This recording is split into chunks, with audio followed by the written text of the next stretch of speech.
隠すものは何もありません。使っているものを全部お見せします。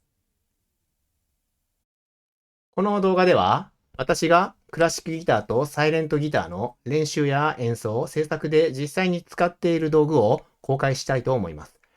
おすすめを語る前に、自分が実際に使っているものをお見せすることが良い伝え方だと考えています。商品の宣伝ではなく、実際の使用者の記録として受け取ってください。この動画のシリーズを通して、私は使う立場から正直に語るということをできるだけ大切にしてきました。今回はその姿勢をそのまま道具の紹介に当てはめます。いい点も改善してほしい点も正直にお伝えいたします。まずメインの楽器です。サイレントギター。これは SLG200NW という、最も新しいモデルのものです。日常の練習と演奏の主軸として使用しています。実際はこの前のモデルの SLG120NW という楽器を使っていたんですが、最近はこれを使うようにしております。スピーカーを通した小音量での演奏が主な使い方です。そしてマイクシミュレーターの機能によって、必要な状況ではヘッドホンを使った演奏も実用的な水準となっております。特に深夜寝る前とか、暗めの部屋で少し演奏することでリラックス、音楽を聴くようなこの効果を感じられています。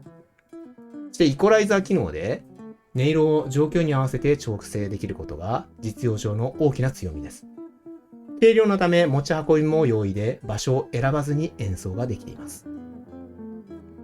ヘッドホン単体での使用についてはマイクシミュレーターの改善によって実用的になりましたが、スピーカーを通した空間的なこの音と比較すると、やはりクラシックギターとしての音色コントロールの感覚には少し差があります。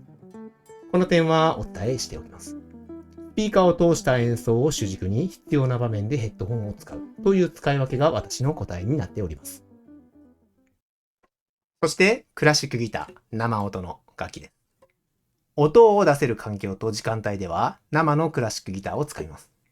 サイレントギターの練習で身につけた技術を生音で確認する作業は演奏の質を上げる重要なプロセスだと思っています。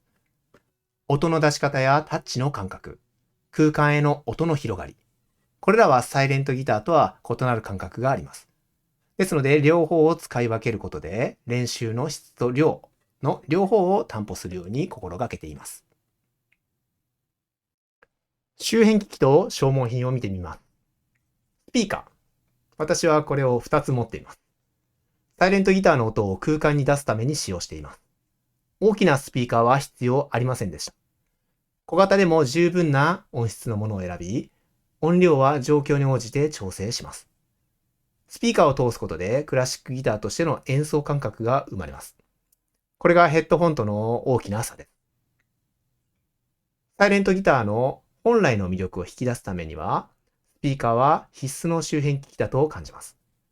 私は音の遅延のないこのスピーカーを2つ使っていますが、2つでも1万円しませんでした。2つつなげることで音をふくよかにすることもできますし、違う場所に設置しておくことで場所を変えて即ギターが弾けるという環境が手に入りました。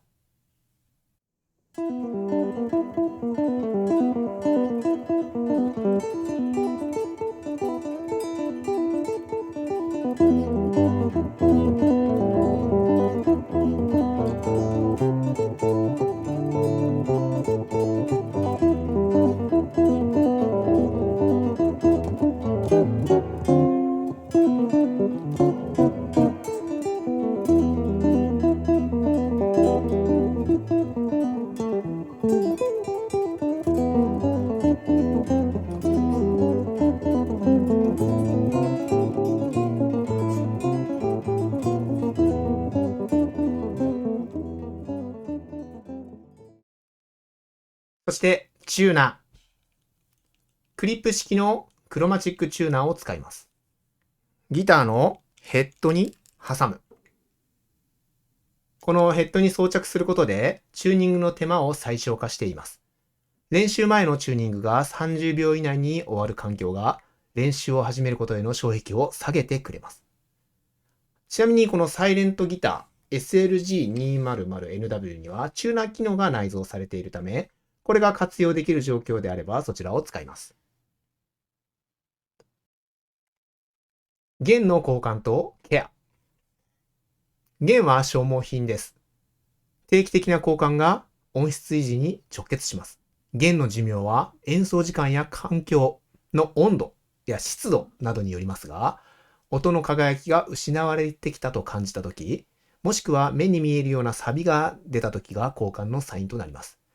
弦交換を後回しにしてしまうと音質の低下に慣れてしまい、上達の実感が得にくくなります。弦の状態を定期的に確認することが演奏の質を維持する習慣としてとても重要です。弦は弾けば弾くほど交換頻度は上がり、コストがどんどんかかっていきます。できるだけ品質が担保された単価が抑えられているものがおすすめです。最近では3セットでコストを抑えられたこちらの弦を使うことが多いです。爪のケア用品を見てみます。クラシックギターの右手の爪は音質に直接影響していきます。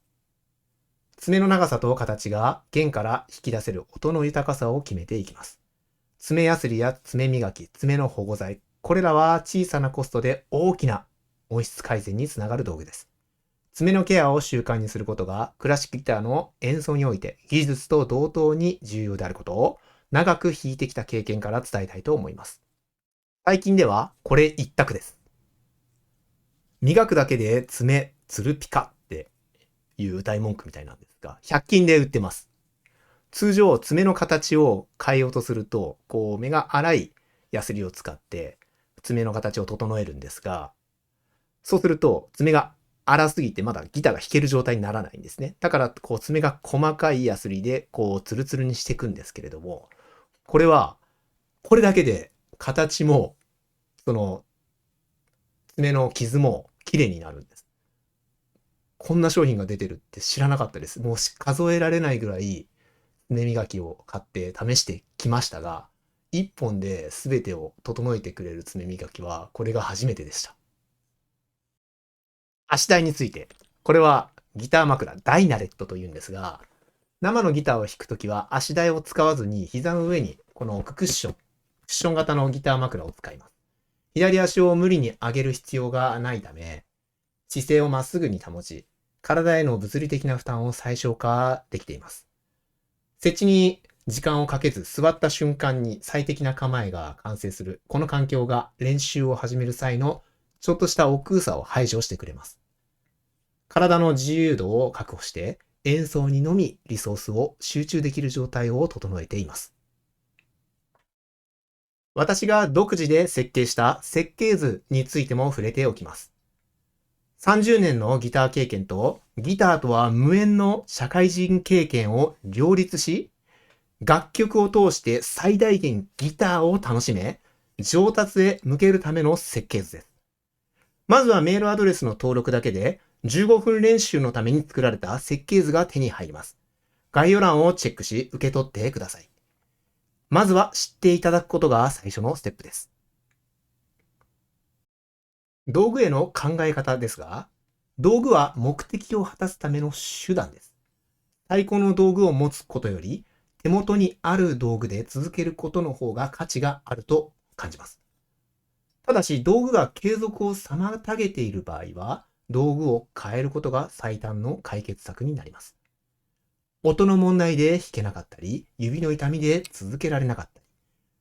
これらは道具の選択で解決できる問題となります。道具にこだわりすぎず、しかし道具が問題になっているときは迷わず変える。この姿勢が長く続けるための道具との正しい関係だと思います。まとめです。使っているものを見ていただきました。私が使っているものは高価なものよりは実用的なものだと思います。練習の継続に直接貢献するものだけを手元に置いています。いい点も課題点も正直にお伝えしました。同じ環境を作りたい方は、プロフィールのリンクから詳細を確認してみてください。最後までご視聴いただきありがとうございます。サイレントギターとクラシックギターについて、論理的な視点で動画を出しております。興味があればチャンネル登録しておいてください。困っていることやリクエストがあればコメントで教えてくださいね。別の動画で取り上げていきます。それから一つだけ。概要欄に無料の練習設計図を受け取れる登録フォームリンクを貼っております。15分の練習設計図から始まる5日間のメールプログラムです。まだ受け取っていない方は概要欄から確認してみてください。フリーマンでした。ではまた。